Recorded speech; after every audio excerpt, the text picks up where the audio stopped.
Julia, just to make it clear, we're not in negotiation here. We did that in June.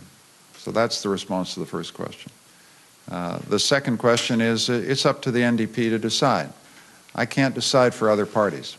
I can only decide for the Liberal Party of Canada, and we've made a very clear decision, and we've taken it after a great deal of thought, after a great deal of reflection, that's occurred over the course of the whole summer in consultation with my caucus colleagues. Next, please.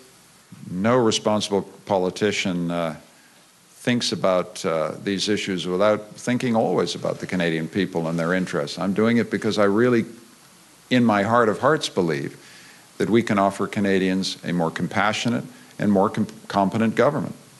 And that what I've been saying is, this isn't just a recession. We can't go back to the economy we used to know. Some of the jobs we've lost are not coming back, and Canadians know that. And they know that they need a federal government that says, okay, where do we have to go to create the jobs of tomorrow? Where do we have to go to create the opportunities of tomorrow? And they've got to have a government that believes in government, that has a positive vision of government. This is a government that doesn't believe in government. And right now, right across the world, people are turning to government and saying, how do we create the jobs of tomorrow? How do we create the green jobs of tomorrow? How do we create jobs in northern, remote, and rural regions of Canada? Because one of the key things that I'm saying in Sudbury is, I don't want a Canada in which all the hope and opportunity's gone to Montreal and Toronto and Halifax and Vancouver. I want hope and opportunity here in Sudbury. The ballot question, to answer your question, is who is best placed to lead Canada into the economy of tomorrow? There's no light bulb moment in this process. I'm a person who takes decisions carefully, quietly, calmly. I talk to a lot of people, talk to my caucus colleagues. And above all, as the previous questioner, I've been in 8 provinces and a territory since the 20th of June. What have I been doing? I've been listening to Canadians. In bars, in shops, in airports, in the curling club in Yellowknife, at the fish plant in Tignish, Prince Edward Island. What I feel everywhere is really 2 things. A sense that Canadians know the economic game has changed. When you're on a wharf and a fisherman says, I've got to sell more lobster tails in Macau, China, you know you're looking at Canadians who get that our economy has to change. And when you're in the curling club in Yellowknife, and a man comes up to you and says, I work in the diamond business, and what bothers me is we're exporting so much raw diamonds, and Canada's not getting the value added. We should be polishing this stuff, and we should be getting the return from this stuff. These are the things you're hearing from Canadians that make you think Canadians understand where this economy is going. And they want a federal partner who's excited by the prospect of building the new economy of tomorrow. And it's a gradual process by which you think, I'm listening to this stuff, I'm hearing this stuff, and I want to give Canada, and our party wants to give Canada the leadership that's worthy of those aspirations and dreams. Because I heard a lot of Canadian dreams this summer, and that's what was inspiring.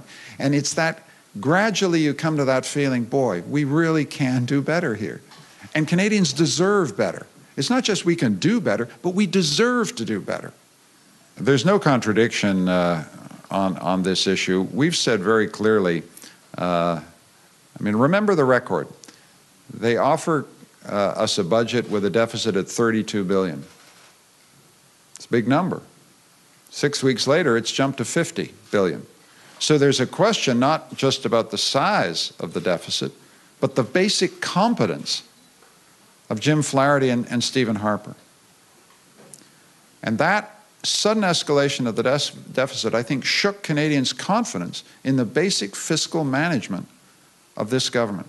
So that's point number 1. Point number 2, we've been saying all summer 2 things. They're spraying the money around like a hose, like a kid with a garden hose, only the hose tends to be landing in conservative ridings more than anywhere else. And secondly, this stimulus package has no theme. It has no strategic purpose. It's not making Canada more productive. It's not making Canada more competitive. That's the basic line we've been taking about the deficit all summer. So our sense is we need to focus the existing infrastructure commitments according to strategic priorities that make Canada more productive and competitive. And we've said Atlantic Gateway, Pacific Gateway, border crossings, the things that enhance our export performance. That's where the focus needs to be. There needs to be focus in this plan. And then we've said, we are very concerned about the size of the deficit. We will not come to the Canadian public with proposals that break the bank. Remember, we've been here before. We inherited a $42 billion deficit from Mr. Mulroney, and we had to clean it up, and we did so without raising taxes. We've inherited a $50 billion hole from Mr. Harper. We will clean it up without raising taxes. Well, you're going to see a platform rolled out very soon, but you know, we've had 3 environment ministers, we've had 3 plans, we've had no action at all. The action that needs to be taken is continental cap and trade with absolute emissions on CO2. We need an urgent plan to clean up Canada's waterways. We've been waiting for years for an action plan. You will see in the weeks ahead that we are not going to wait for the United States. We're not going to wait for Mr. Obama. That's the current excuse of the Conservative government. Let's wait for Mr. Obama. I have great respect for Mr. Obama, but Canadian climate change policy gets made in Canada. It doesn't get made in the United States. And we're going to take an active and participatory role in Copenhagen instead of being what my mother used to call a dog in a manger. We've got to lead here. We've got a great environmental tradition, a great environmental record, and it's now time to pass to action, and you will see a very robust environmental plan in our whenever an election comes. How do you plan on convincing the people of Sudbury and Canadians in general that we're now looking at a different Liberal Party if we have an election? Well, I think the first thing is we're here. It's a major strategic statement to bring our entire caucus to Northern Ontario and to Sudbury, and to say, as I've said repeatedly, that Sudbury is a model of how economic development should occur right across Canada. The diversification of your economy, the fact that you got a lot of pots on the stove, the fact that you've got world-class post-secondary education, the fact that you've got a fantastic northern medical school which is bringing healthcare to remote and rural regions. That's a model for the whole country. The fact that you've got a great, strong union tradition and world-class natural resource companies that need a federal partner. The key point here is the Conservatives have bled FedNor, cut FedNor, reduced FedNor. We want to reinvest in FedNor because we believe that what Sudbury needs is a good, reliable federal partner that believes in Sudbury, believes in the North. And the other thing, finally, is I'm fiercely proud of our political tradition here. Mike Pearson, who's a real personal hero of mine, represented Algoma East for 20 years. And he was proud to be a member from Northern Ontario. It became part of Mike Pearson's identity. He was this international guy, but he loved Algoma. And the people who've served our party here have served this region well, and we want to remind Northerners of that and give them a federal partner in Ottawa who really gets this and wants Sudbury and the regions of the North to succeed as much as Sudbury and the regions of the North want to succeed.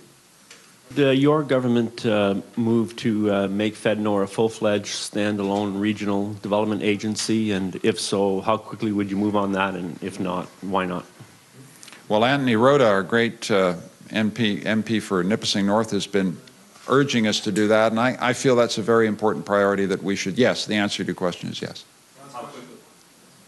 Soon as we can get a great Liberal government.